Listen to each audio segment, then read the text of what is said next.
a mother love. Shivaji Maharaj was deeply impressed by her brave journey. Shivaji Maharaj ordered a wall to build at that place and named it Hirkani Purush to honor her courage.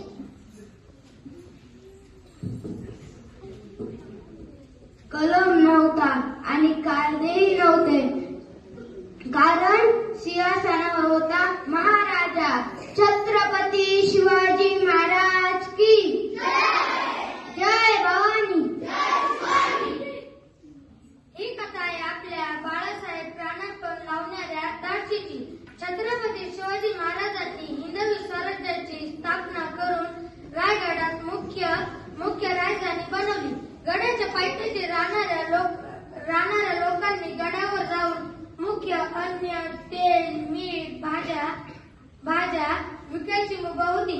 पण एक अट होती, सूर्य मावळण्याच्या आत गडावरून खाली उतरलं पाहिजे. सूर्यास्तानंतर गडाचे दरवाजे सटकम होतात. गावकऱ्यांपैकी एक होती हिरकणी, गरीब गवळण. एका गावात ती तिच्या पती व बाळासोबत राहत होती. ही आहे तिची आगळी वेगळी कहाणी. हो, मी आहे हिरकणी. माझ्याकडे 2 गायी आहेत. ती मी गाईचं दूध काढून पत्राची माझ्या बाळाला घेऊन गडावर विकायला जायची. पण एके दिवशी माझ्या बाळाला लय ताप आला. मी बाळाला शांत झोपवून आजीने सांगितले, बाळाकडे ध्यान द्या. मग मी गेले गडावर दूध विकायला. गडावर येईपर्यंत दुपार झाली. दुधाला देखे पातून संध्याकाळ झाली.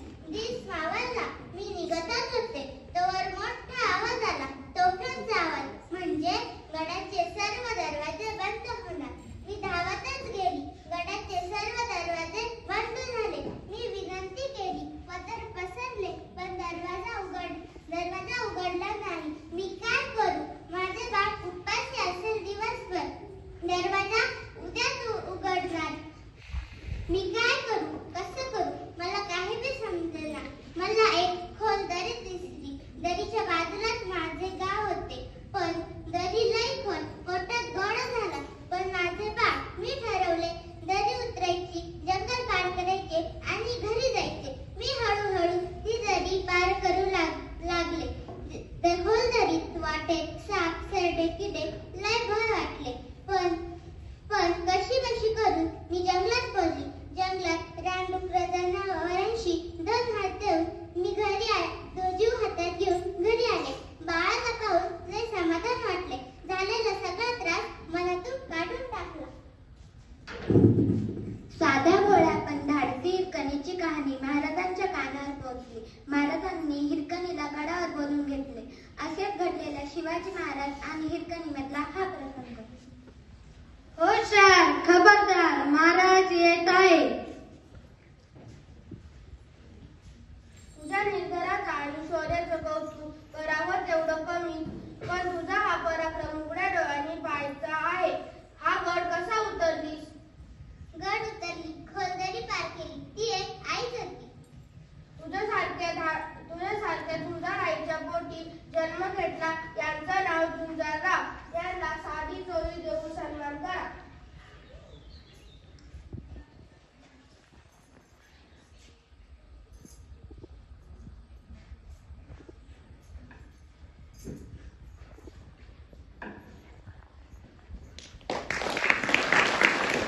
तातडीने पुरून बांधायला घ्या.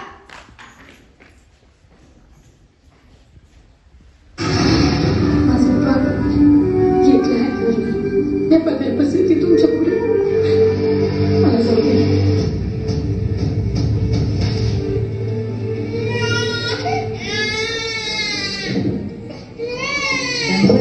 जीव पुन्हा उमळून येई. कानी येते हात जेव्हा आई आई आई. दमलेला जीव पुन्हा उमळून येई. कानी येते हात जेव्हा आई आई आई आई आई आई आई आई आई रस्ता असं ना एवढा मोठा गड. जो पश्चिमेचा कडा आहे तिथं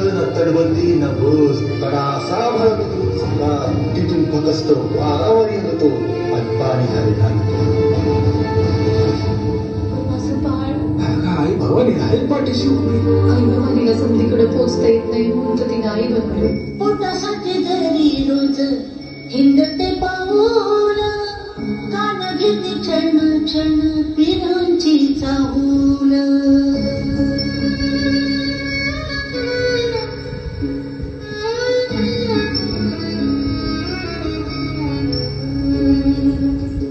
पोटासाठी जरी रोज हिंडते पाऊल, कान घेते क्षण क्षण पिरांची चाहूल. झोपेमध्ये सुद्धा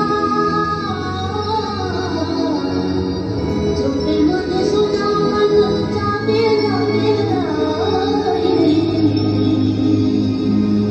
कानी येते हाक जेव्हा आई आई आई आई आई आई आई आई आई. राज आज्ञेमुळं दरवाजा उघडणं शक्य नसल्यानं तिचं म्हणणं कुणीच ऐकेना. आता हिराच्या डोळ्यासमोर येत होतं ते म्हणजे तिचं घरी एकटं असलेलं तान्हवाड. त्याच्या आठवणीनं व्याकुळ झालेल्या हिरानं किल्ल्याच्या कडावरून खाली उतरण्याचा निर्णय घेतला.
हिरकणी ही एक धाडसी आणि प्रेमळ आई होती.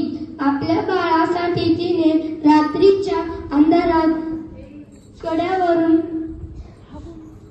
हिरकणी पुरुष गडा उतरली आणि खोल दरी पार केली. ती एक आईच होती. त्या दरीला हिरकणीचे नाव देण्यात आले आणि आजही आपण रायगडावर गेल्यावर आपल्याला